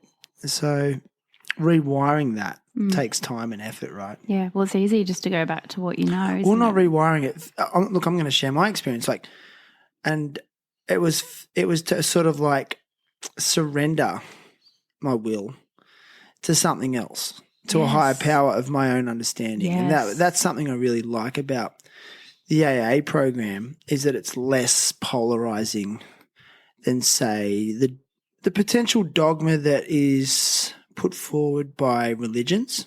So, yeah, it doesn't polarize. It's more, I guess, accepting of everyone regardless of what their own personal belief systems are. But it's really acknowledging that you're never going to get through. You're never going to make change based on your own self-will. You can do a lot on your self-will, but you're never. It's sort of saying you can never get further. So yeah, that worked for me. So. And sometimes people just need a little extra help. But your subconscious is there, your higher self is there waiting to be used. Why not use it? Higher self, when I say the term like higher power, would that be your, so like a belief in a higher power? Yes. People so call it different. you acknowledge like a higher power or a higher source? Yes. Okay. Yes. That is helping? Yes. Okay. Yeah. People call it all different things, but at the end of the day, it's just that one thing. Okay. Whatever that may be. In a session, I'll call it the higher self. That's just what I call it. Mm-hmm. I'd say we're going to ask your higher self a question. Can it give permission? And people are either usually yes, and they're in that hypnotic state. So it's not like that. They sound different to when they normally say yes. They say more dreamy, But it's working with that that power that has all the answers, that wants you to live the best life that you can live. So it's going to help you. So, I mean, have you had people come to you that do have pretty strong religious beliefs? Yeah, it's something that I always ask in the first session. Yeah. And then that will kind of guide us as to Okay. how so the session goes. You can work with that as well. Oh, for sure. Because especially around the hypno? Or yeah. Do they seem less open to the regression? Yeah. Because of their religious beliefs? That's something that I probably wouldn't really bring up with someone who tells me that they're a devout Catholic, for example. Or Christian? Yeah, Okay. yeah. I just kind of leave that and we'd go down a different path. There's so many different paths we can go down anyway. Okay. And yeah, or I might mention it to them after a few sessions and just, have a chat and let them know what's involved, just so they can decide if it's for them or not. It's good. Yeah. It's just great. I'm glad we're really sort of delving into the Yeah. nitty-gritty of it. Hope you don't mind me sort of prying. Oh, no, it's interesting. I like it. It's fun. Yeah, that's good. And I don't know, you seem like a very intelligent and kind soul. I feel that straight away. But then then you kind of objectified Kelly Slater and pitch him on the outside. Yeah, I know, but you can't live from your past, can you? You're not the only girl to do that. Yeah, I know. I'm not proud of it. Yeah. I'm not But proud of it. I'm really sorry, there's Kelly. no judgment here. Kelly, if you're out there, Yeah. Holly's got something to say. I'm really sorry, Kelly Slater. Phew. See, it's Yeah, all see, good. I know. And then I was just thinking, because everyone calls him the goat all the time, I don't know if I've started to look at him as an actual goat. Yeah. Like what, an actual goat? The goat. And it's like, I don't know if you look. I'm like, he actually looks like a goat, real good. No. But I think I've been brainwashed. I know. Psychoanalyze that. Oh, that is really interesting. And there's it's like in your reality, you've created him as a goat. And exactly, and words become power. Yeah. Words have power. Oh my God. The power, there's a famous quote. It's like, life and death is in the power of the tongue, which basically means you can manifest that shit. What you talk about, what you speak about, your word, you can bring things to life through your words. Yeah. So by calling him the goat all the time, he's starting to look like a goat. You should make an AI picture of this. I'm doing it, and he should grow a beard. He'd look good. He's getting to the stage. I haven't seen him recently. Grandpa Kelly. Last time I saw him, I thought he looked pretty old. Do you still think he looks hot? No. Oh, I think he's past that now. he just gave up. I thought he was. How old is he? He's just turned 52. Yeah, he And looks he good just for surfed the 52, Pipe Masters. obviously, but And it's good. yeah, he'll always be odd. He's definitely done a lot, for short, bald guys when they're out at the bar. Yeah. Trying to pick up. And usually those guys wouldn't even get a chance against all the good looking dudes. Yeah. But because of Kelly Slater, he's given us a chance. Yeah, that's So, really nice. Thanks, Kelly. Yeah, that's beautiful. Sorry, I think I've had too much soda water today. How are you feeling? Do you want to keep talking? You had enough of Yeah, me? I'm good. No, I'm all right. I can talk as much as Anyhow, you what want. else you got on your list there of things to Well, when you talked about manifestation, I was like, well, that's interesting, because that's when I was delving into all this and trying to work out, what can you do with your intuition and how far can it go? I remember manifesting things as stupid. Traveling was really good for all, tapping into intuition. Because I'd be walking around hungry, for example, with some friends, and I'd be like, okay, let's manifest a Chinese restaurant. Bullshit. There's going to be a Chinese restaurant. We're going to turn left. There's going to be a Chinese restaurant. And it would just keep happening. Dude. Not obviously just with Chinese restaurants. I'm feeling you. I do that at car parks at the beach. Oh. Car parks at the beach. That's where I started. Keep going. I really? Yes, car parks. Yeah. Visualize your car park. Yes, that's where I began. Yeah. And then traffic lights. I'm like, no, it's going to be green by the time I get to it. Yeah. Just playing around with stuff. And that was fun. I know we're laughing, but there's something to it. I feel it. And it's the same when you get negative. If I start the day negatively, and next thing you know, that's just it snowballs. And next thing you know, I'm having a negative interaction with a colleague, negative interaction with a kid at school, or, something else. You attract what you put out. Yeah, I reckon. Mm. So some days are worse than others. Remember years ago, sorry to talk. Am I talking too much? No. Okay. Because it's not about me. It's about you. Oh, Okay, but I'm happy for you to. I try to work on that. I went to she was a medium / psychologist / marriage counselor. Yeah, right. Without giving too much away. And as soon as I walked in and I'd heard about it, like it was when I was living in Bali, and close friends had said, "You've got to go see this chick. She's like, it's like crazy." And as soon as I walked in, she said something that just blew our minds. But it was like she told me something I already knew, but it was kind of like, how did you know that? So it wasn't like I was getting any learning out of it. It was just like, oh, wow. And that was when I had a moment of like, yeah, look, I do believe that there's people in this world that are tapping into another realm.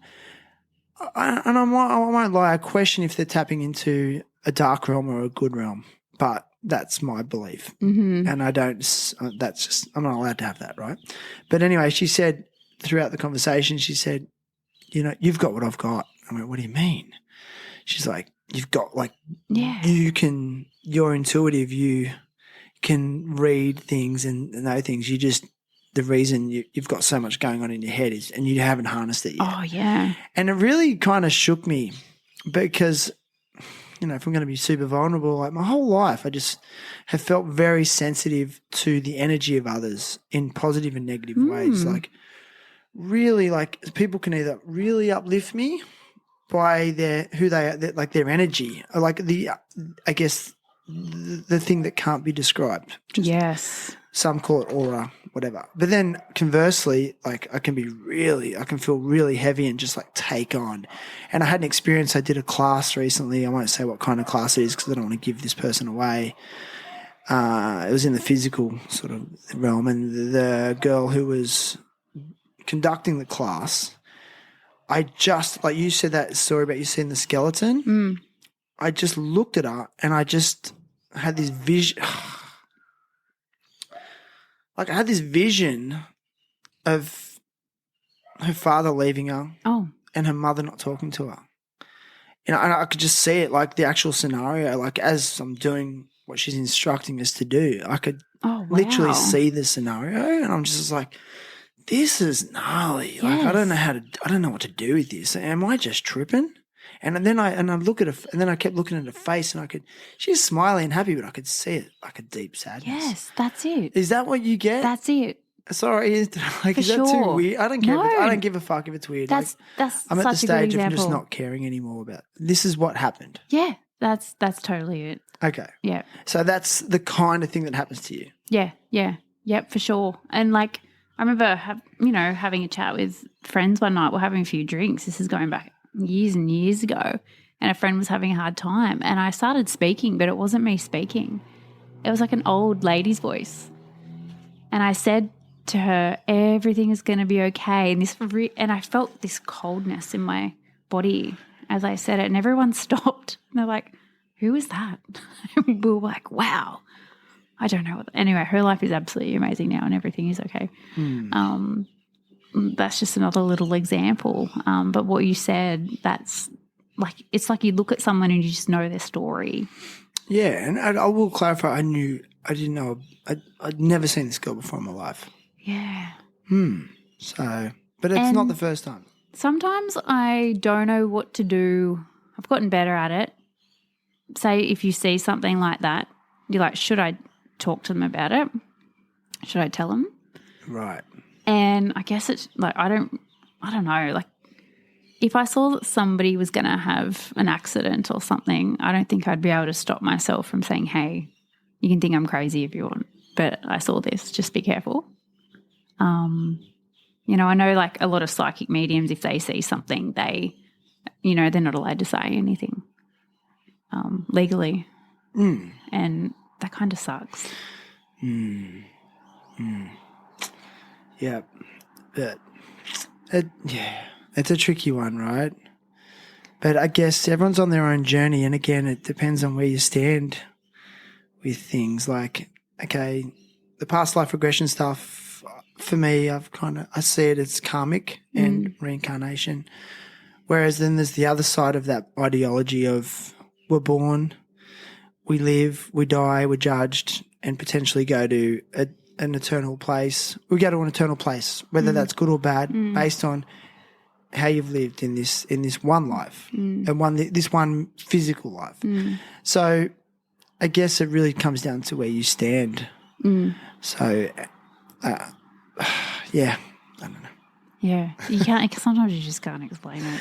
Well, I think I've finally come to the place where like I'm not going to ignore it anymore, and I do want to start standing for something or just falling for everything. Like I don't want to draw a line in the sand, and ultimately no one really knows. No. So it's like, why not believe in something and choose a side and what appeals to you the most, and maybe that's what you need. And I think that's where I'm at too. It's like, well, I like the idea of this story. No one really knows it's true. Yeah, there's evidence here and there. There'll be more than evidence. There's evidence as people study it. So, yeah, I'm just I love that. I don't know. Well, that's why I'm glad to have you on, because like I think I crave these conversations, but it's hard to. I've got some good friends, but you can't have them with anyone. Oh, some people just think you're nuts, and that's fine. I'm used to. Do you get that? Oh, all the time. I'm used to it.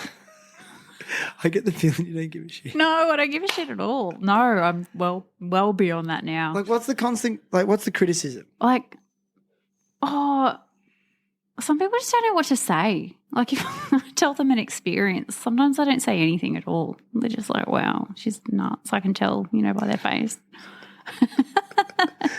But I'm just used to it. How long have you been with your partner? About 5-6 years. Okay. So not that long because, Okay. we met when we were older. Okay. Once we'd travelled the world. So it happened when you felt like you were ready to settle? Yeah, exactly. Yeah, I actually moved home really, like I was in Vietnam and came home for Christmas, and I just had a feeling I should stay. So I missed my flight home and had my friend pack up my house and send it to me, and met him. In Australia. In Australia. Yeah. Now we have a beautiful little baby. Congratulations. Well, he's 3. He's not a baby. Yeah, thanks. Yes. Yeah, and an awesome partner. So where does he stand with what you do? he's into it. Does he practice it? Yeah, he does. He's into it, which is nice because we can have those conversations. And he's getting more and more into it, which is nice. Going back to Vietnam, like, how'd you like living in a Buddhist culture? Oh, yeah, that was great. Yeah. Peaceful? Did you feel peace? Yes. It's like I was living in a chaotic city. If you've ever been to Hanoi, it's wild. But it was like then you'd see a little Buddhist temple or something and you're like, oh, this is amazing, Yeah. Just like, how is that? How is this here? Like people are just meditating here in the middle of this craziness. Yeah. But just, love traveling around Southeast Asia, and just walking into a Buddhist temple. They're so welcoming and just sitting. Yeah. Peaceful. Yeah. It's got a peaceful vibe. Yeah. Yeah. Same when I was in Nepal. I went to Nepal. They're like Buddhist, and we hiked. Well, there's Buddhist and Hindu, Buddhist, but we hiked to Mount Everest base camp. Oh, nice. But the whole way up, there's like Buddhist prayer wheels, and you had to spin the wheels. Yeah. And had to walk on the correct side of them and stuff. And it was cool, and it was really nice, and a really nice thing to do, but just very ritualistic. And I was like, it's a pretty, like, to maintain that every day of your life. I was like, I don't, I guess for them it's like brushing their teeth. It's devotion, isn't it? It's devotion. I loved Nepal as well, by the way. I've been You went there 4 times, I think. Which parts? Kathmandu? The first time, Kathmandu, I landed on the plane and I got off the plane in the airport and I was like, holy shit, what is this feeling? And I hadn't even left the airport. I'm like, what is this place? This place is magical. I just felt like I was home or something. And, yeah, we hiked around the Himalayas as well, and not at base camp though. And, yeah, I think I've been back 4 times. It's wild, hey, the energy. I remember when I arrived in Kathmandu, I was just like, this is awesome chaos. Oh, yeah. I don't know if I'm attracted to that chaos. I am too. That third world chaos. Yeah, that's one of my favourite cities in the world. It's just crazy. It's cool, but crazy but awesome. And then you got the mountains and, I went to... Oh, I can't believe I haven't told you about this yet. I went to a gem store in Kathmandu and I was in there just chatting to the guy. This is in 2014 and I was looking at all this stuff on the wall, like all these jewels and stuff. I actually have it in my bag right now. And anyway, I'm just looking along the wall. This crystal started bouncing, like fully bouncing up and down, up and down. And I was like, what the heck? And then I looked around at the guy and he saw it as well. And I was like, has he got like fishing line on it or something? I'm like, this is really weird. And he's like, oh, and like we're excited. I'm like, oh, there's nothing there. And I was like, what is this? And I picked it up and he's like, it's a pendulum. And I was like, oh, wow. And holy crap, that pendulum is like an extension of myself now. So what, 2014? It's a very long time ago. And I was like, how do I use it? I ended up in the shop for like 3 hours and just was like, show me how to use it. And, you know, you can ask it anything and it answers for you. Interesting. Yeah. Like answers for you as to the direction it moves. Yeah. So Yeah. you ask it, you know, what does yes look like? And you ask all these questions where the answer is yes. And so, yeah. And then I use it so much that it is spot on. Oh, did you get that in Nepal? Yeah, but why? Like, that's what I mean. Like, spot on. So, like, that's what I mean. Like, if you're looking for an answer to something, you can say, you know, swing this direction if I should swipe right on that dude on Tinder. You know what I mean? Yeah. Or should I, or chick, or whatever you want. So, like, and that's what I mean. Like, and I just got my singing bowl that I got from Nepal, right? That's what I was looking for. Yeah, that's it, right? Yeah. And it's just like, again, like, would this kind of thing help you get into the trance-like state for hypnotherapy? What would you use methods like this? So this one, for example, I noticed with my kids, when they're like zzz, crazy, I'll just be like, Yes, for sure. I use singing bowls all the time during relaxation. and so like, nice. why is it like? That vibration. But why does it change? Changes the someone's energy, doesn't state? it? Could you feel that now? I Can feel you? really calm. For sure. It's crazy. Yeah. Have you ever been to a sound healing?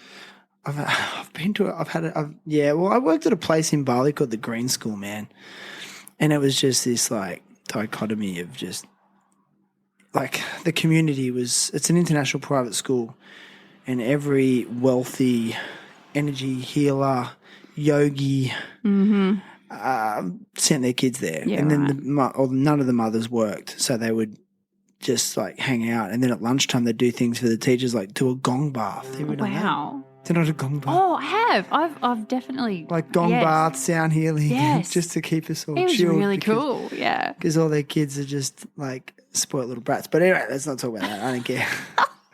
So, yeah, and it was like, yeah, I've done a gong bath, sound healing. And I must admit, like, it was like maybe I was hypnotized because, like, I wouldn't fall asleep. Like, in yoga nidra, I wouldn't fall asleep. But when it was done, I felt refreshed, like I had to sleep. Yeah. Is that what you're talking about? And I feel like during a sound healing, it's easy to open up to another consciousness too. You know? Okay. Yeah. Like you kind of in that floaty part that's not quite here, not quite there. Okay.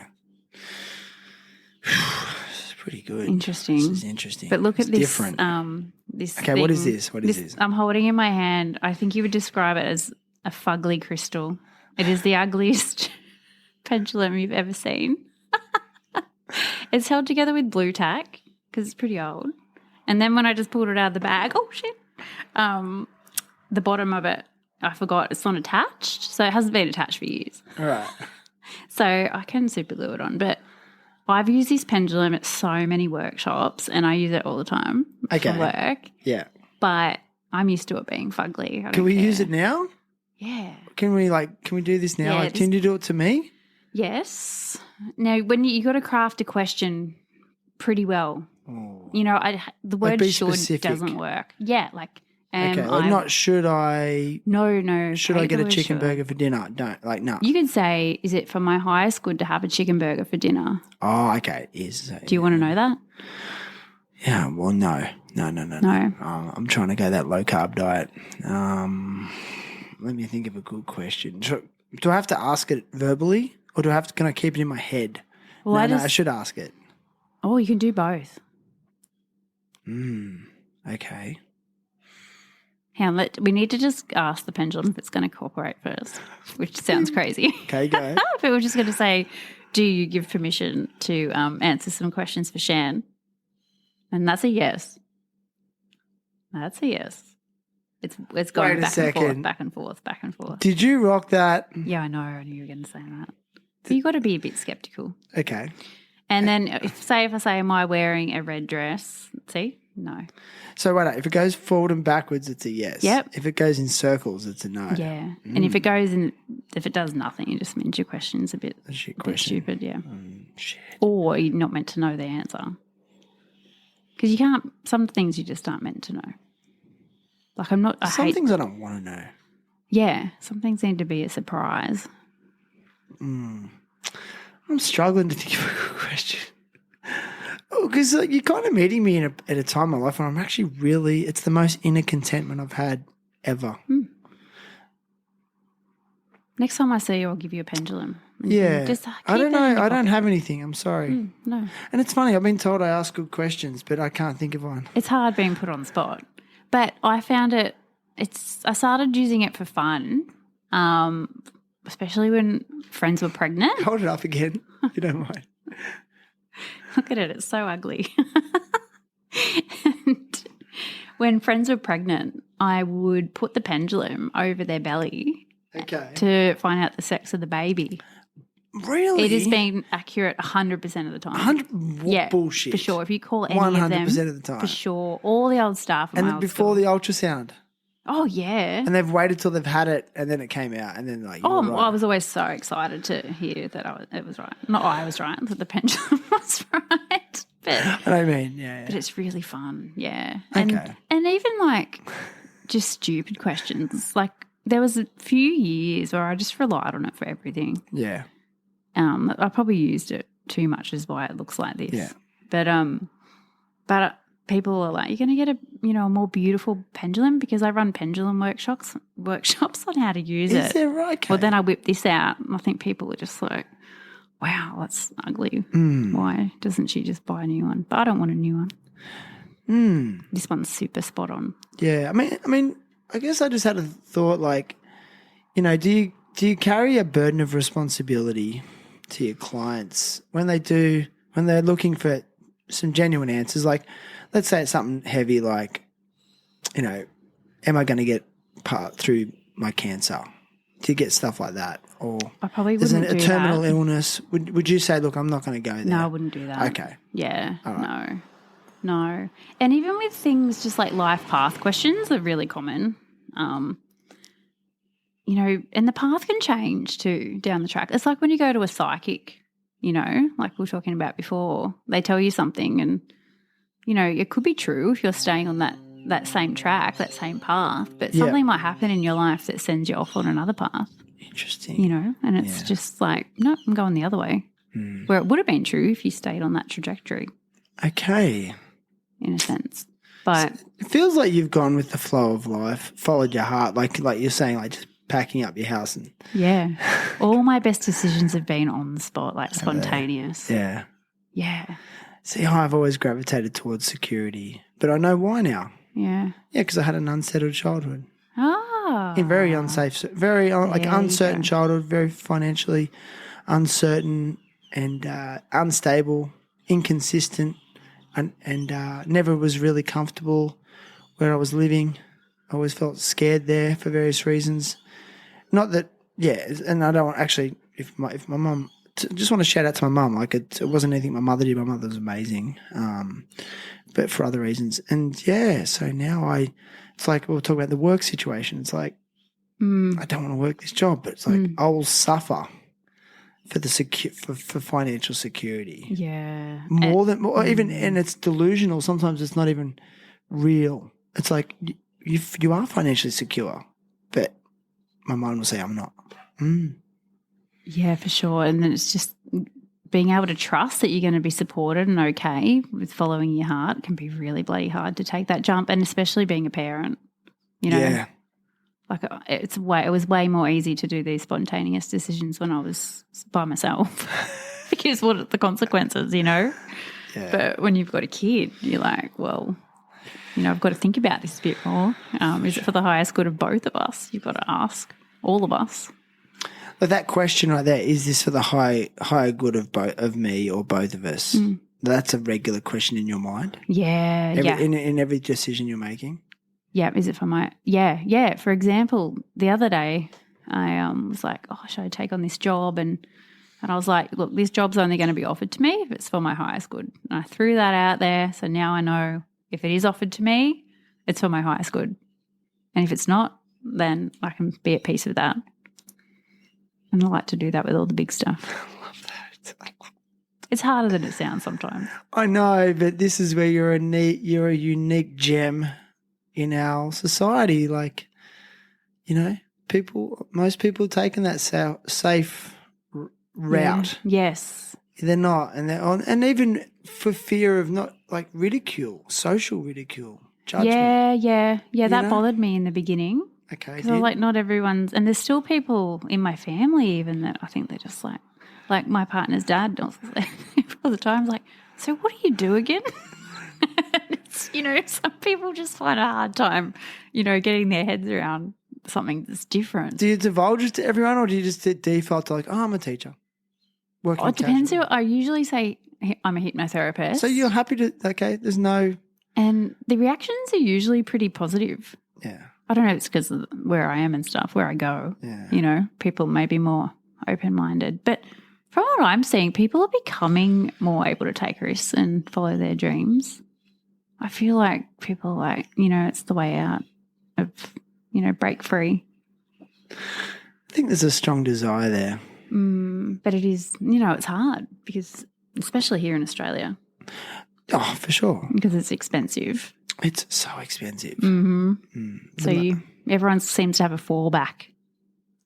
They do. Yeah. They dabble with their dreams. Yeah, I know a lot of people doing that at the moment. A friend of mine once said that chasing dreams is a first world privilege. Yes. Where you go to third world countries, they don't have that luxury of like, oh, I just want to try try telling a Balinese rice farmer to. I know. I think of this a lot. That they should like chase their dream of being like an artist. Mm-hmm. It's like. I know. I think of this a lot. Yeah. I looked at a guy yesterday pushing trolleys, and I was like, I wonder what he really wants to do. Maybe it's pushing trolleys. I don't know. But maybe the fact that he's able to like pay his rent that week. Yeah. I know. It's so different for everybody. Yeah. And your experience is going to be so different to someone else's. And we are so privileged living here. Yeah. Just from being born here, just from living here. We are, right? Yeah. For now, anyway. Yeah. We'll see. That's who knows. So like, what's next for you? You're going to just, you seem like you're in a pretty content place. Yeah. You plan on teaching more, developing your business more, or where are we going? I want to go down the online approach a bit more. Like I'm finding, especially with some kids don't want to come in and see me. I'm not going to take that personally, but I've been creating a ton of sleep audios for the kids so they don't have to come in. So, I'll talk to the parent and make that for the kid. So I'd like to go down a bit more of an online path of creating courses. I've started working on a few courses.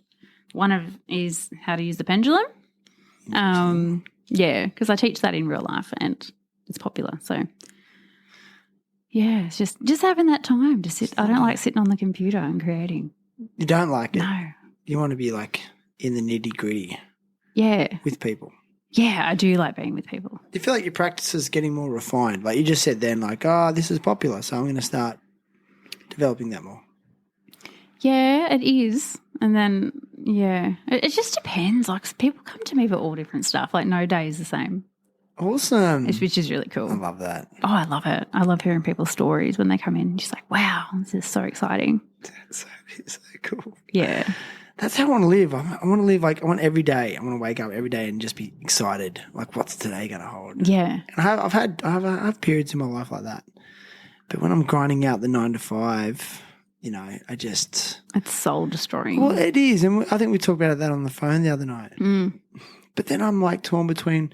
It's also very noble to provide Yes. for your family. Yeah, that's where I'm at the moment too. So, and I just, and I guess gratitude's a big thing. I want to be grateful for everything. But And you can do a combo. look, you're right, hey? It just takes more work. Yeah, and you just got to switch hats. It's a very teacher thing to say. Yeah, it is actually. Wow, it's sad. It's not Yeah, sad. nerdy. I bet you'd be the best teacher. I don't know what I'm like as a teacher. Kids seem to like me What's most the feedback of the time. like?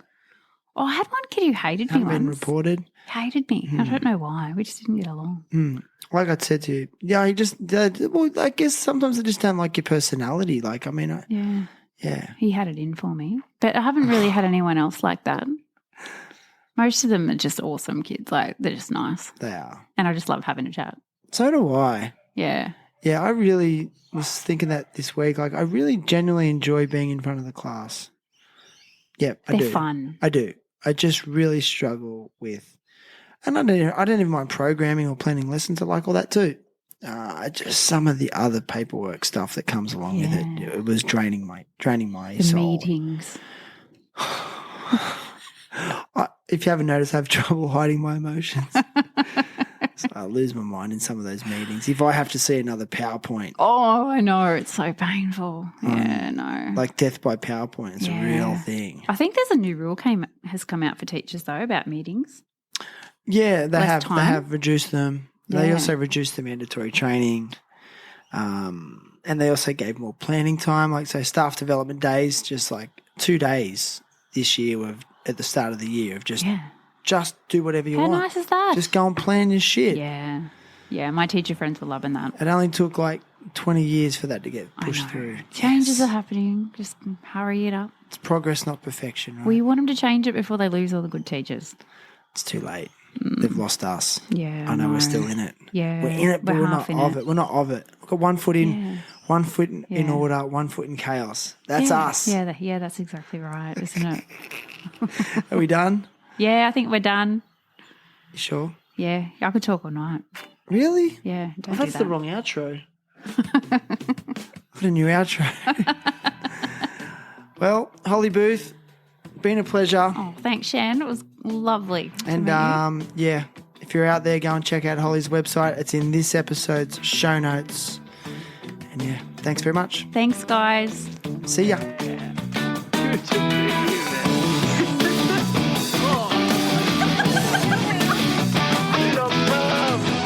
Bring it to you guys. I'm like, I don't want your cement, dog.